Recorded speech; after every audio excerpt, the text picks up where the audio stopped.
என்ன மீன் குழம்பு வச்சா உடனே காலி பண்ணிடுவீங்களா? கொஞ்சம் வெயிட் பண்ணுங்க. நம்ம நாகர்கோயில் ஸ்டைல் காரசாரமான சால மீன் புளியானம் ஒரு வாட்டி இப்படி செஞ்சு பாருங்க.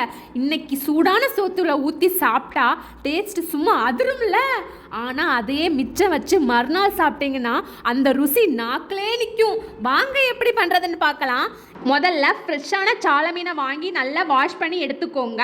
இப்போது 3 பேருக்கு குழம்பு வைக்க தேவையான பொருள் பார்த்துடலாம். 3 டீஸ்பூன் அளவு மல்லித்தூள், 1 டீஸ்பூன் அளவு மிளகாய்த்தூள், கருவேப்பிலை, 20லேருந்து 30 சின்ன வெங்காயத்தை நான் முழுசாக உரிச்சு வச்சுருக்கேன்.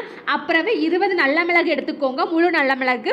ஒரு லெமன் சைஸ் அளவு புளியை தண்ணியில் ஊற வச்சு வச்சுருக்கேன். அப்புறமே எண்ணெய் தேங்காய் எண்ணெய் எடுத்திருக்கேன். இதெல்லாம் தான் தேவையான பொருள்.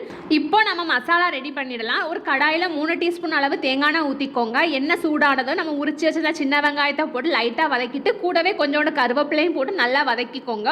ஒரு 3 நிமிஷம் நல்லா வதக்கி எடுத்துக்கோங்க. பாருங்கள், இந்த மாதிரி வதக்கி எடுத்துக்கோங்க. இப்போ 1 டீஸ்பூன் அளவு மிளகாய்த்தூள் சேர்த்து லைட்டாக வதக்கிட்டு கூடவே 3 டீஸ்பூன் அளவு மல்லித்தூளையும் சேர்த்து வதக்குங்க. மசாலா கருகிடக்கூடாது.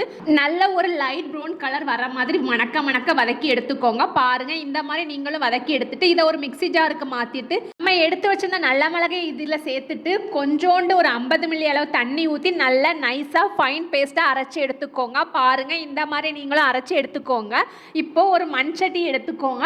அதில் நம்ம அரைச்சி வச்சிருந்த மசாலாவை போடுங்க. போட்டுட்டு நம்ம கரைச்சி வச்சிருந்த புளியையும் இதில் ஊற்றிக்கோங்க. இது புளியானங்கிறதுனால புளிப்பு தூக்கலாக இருக்கணும். அப்போ தான் ருசி அட்டகாசமாக இருக்கும்.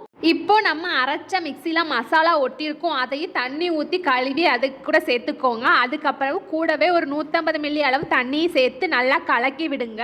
இப்போது ஒரு பச்சை மிளகா போட்டுக்கோங்க. டேஸ்ட்டுக்கு தேவையான அளவு உப்பு போட்டு நல்லா கலந்து விடுங்க. இப்போது நம்ம வாஷ் பண்ணி வச்சுருந்த சால மீனை ஒன்றா உள்ளே இறக்கிட்டு ஒரு 10லேருந்து 15 நிமிஷம் நல்லா கொதிக்க விடுங்க.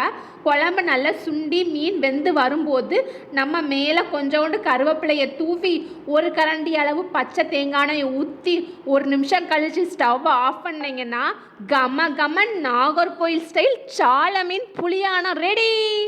இன்னைக்கு சுடுசோரில் ஊற்றி சாப்பிடும்போது காரமும் அந்த புளிப்பும் உங்கள் நாக்கில் நடனமாடும். ஆனால் அதே நீங்கள் மறுநாள் வச்சு சாப்பிட்டீங்கன்னா அந்த டேஸ்ட்டு இன்னும் பல மடங்கு கூடுமாக்கா.